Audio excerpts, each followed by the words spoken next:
If I could go back in time, these 5 money lessons would have gained me thousands. So learn from me and don't make the same mistakes that I did. In this video, I share some of the things that I wish I knew sooner when it comes to my finances, especially when I was just starting out in my early 20s. Hello beautiful people, welcome back to the channel. If you are new here, my name is Elizabeth, but you can also call me Les. I am on my financial freedom journey, and on this channel I share about personal finances as well as wholesome living. So if financial freedom or financial independence interests you, then you are definitely at the right place, and I'm happy to have you here. Please note that nothing that I say on this channel should be seen or received as financial advice, and if you are looking for financial advice, please speak to somebody who is certified and registered with the relevant bodies in your area in order for them to provide financial advice. So here are the 5 things that I wish I knew much sooner when it comes to money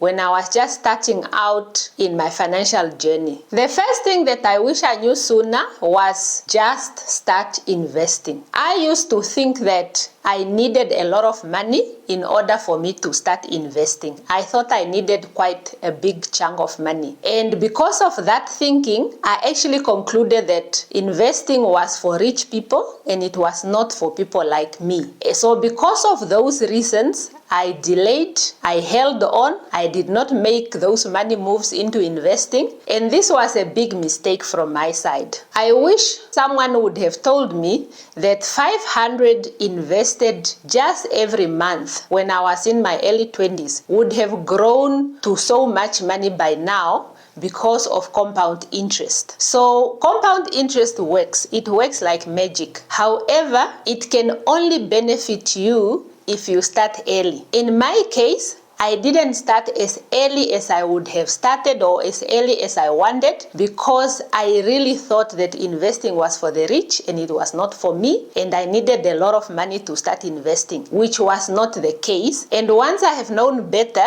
I have since changed my perception and how I do things, especially when it comes to investing. So if you are in the same boat that I was back then, just start. Start today. No amount is small for you to invest. Whether it's just $100, whether it's a 500, whether it's 1,000, just start today. Time is your best friend when it comes to investing. And the early you start and the more time you have in the market, the more growth you will have and really reap the benefits of compound interest. So don't be like me and delay. Start today. Start investing as little as possible. Even that little amount goes a long way. The second thing that I wish I knew sooner about money was to track the big numbers. I had a budget, and I probably had a budget since I was in high school. I'm a very organized girl, so I'm organized like that. However, when I started my first real job, I was just tracking my monthly expenses, looking at the small numbers. How much did I spend on this? How much did I spend on that? So I was not focusing on the big numbers. I was just focusing on the little numbers or focusing on the small things. Now what I wish somebody had told me was I needed to track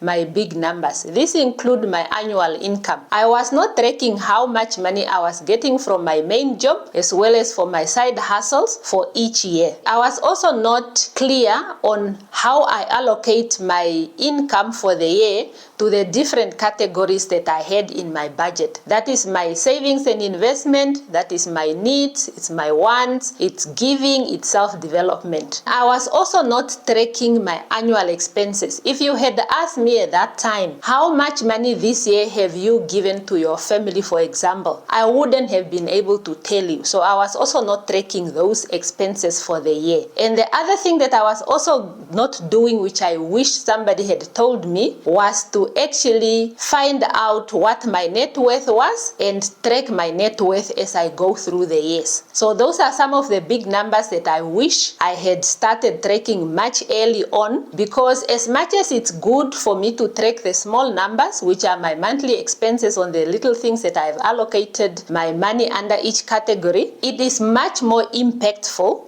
for you to track the big numbers. That is where you see the real shift, and even your mindset changes when you know exactly where you stand in terms of your big numbers. So if I had focused on tracking these big numbers much earlier on in my life, like in my early 20s, I would have been so much further along by now. So what I say to you is, don't make the same mistakes that I did. Start tracking today. And you can even go as further as making sure that each year on your birthday, you increase your savings and investments by at least 1%. You will be amazed in the end how much money you have accumulated over the years if you are increasing your investments just by 1% every time it's your birthday. The third thing that I wish I have known sooner about money was that your emergency fund equals peace. Starting out, I didn't have a dedicated emergency fund or even an emergency fund in the sense of the word. And most of the time, I would use up most of my money helping out my family members, the relatives, and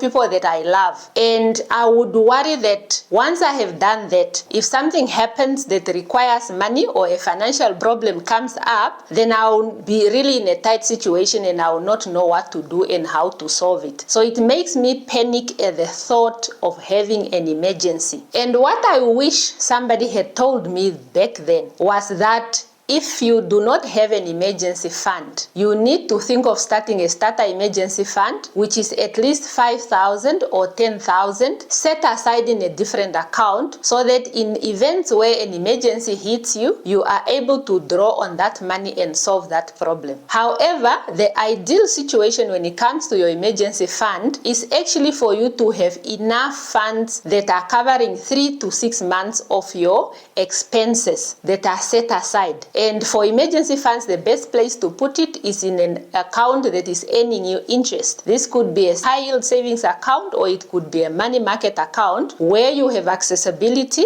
while at the same time you are getting some good interest on those funds. So if you currently do not have an emergency fund, start putting money towards your emergency fund and start with as little as you can while you are building up to your ideal number of months that your emergency fund should be able to cover. Your emergency fund is your financial safety net. It's your peace of mind. It's that one thing that allows you to sleep well at night because you know if something happens tomorrow that requires me to use money to solve that problem, I do have funds set aside for me to be able to do that, and I do not need to go out and look for debt. I do not need to call my family members to borrow me money or my friends to borrow me money because I have made financial provision for emergencies. The fourth thing that I wish I knew sooner about money was that compound interest is your superpower. I didn't know about compound interest back then. I knew that I needed to earn,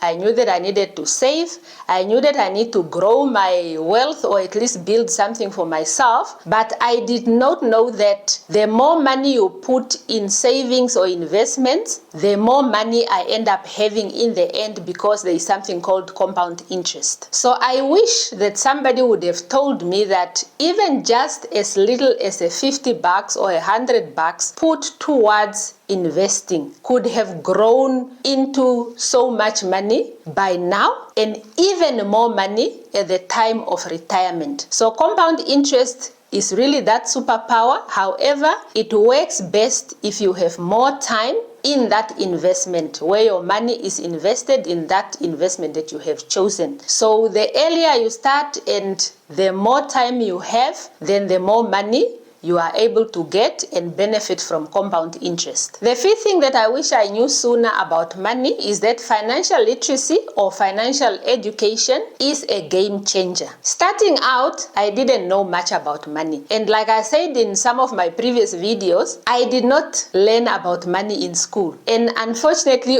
I did not also do a finance degree. And I was also embarrassed to ask other people, and assuming that others knew, it was only me who didn't know. And believe me, they didn't know. Everybody was a bit lost and we were all winging it. What I wish somebody told me sooner is that money knowledge compounds. The more you learn, the more you pick up on money, the more you read, the more you listen to podcasts, the more you listen to YouTube videos, the more you read finance books and articles and blogs and all of those good stuff, the more it compounds and the more benefit you get out of that. So if you are somebody who is interested in really changing your financial situation, start today. Start listening to videos like this one. Start listening to podcasts. Maybe you don't like videos, you prefer podcasts. Start listening to podcasts. Start reading blogs that have to do with finances. Start reading books. There is so much knowledge and so much information out there. Yes, finances can be boring. Financial education can be boring. It's not as fun as one would want it to be. However, it's a skill we need to learn. It's a skill that we really need to prioritize and learn so that we can change our financial situations. With that said, there are so many things that we are learning about our money as we go. The you that started off with your first job is not the you that is going to manage their money in the next 10 years or in the next 20 years or whatever number of years. We keep learning as we go. And the more we prioritize our self-education when it comes to money, the more we are going to win at this money thing. So we need to prioritize our self-education. We need to prioritize our savings and investments. We need to prioritize getting out of debt or at least managing our debt. We need to prioritize earning more. So if you are able to start side hustles or an extra job or sell something or whatever it is, do that. All of those things are what actually will set you apart from your peers. And those are the things that can help you to reach the goals that you have when it comes to your money and the life that you want to live. If you are somebody like me who wants to reach financial freedom and one day retire early, all of these lessons should be something that you learn from and you implement so that you can also get there. We have come to the end of the video.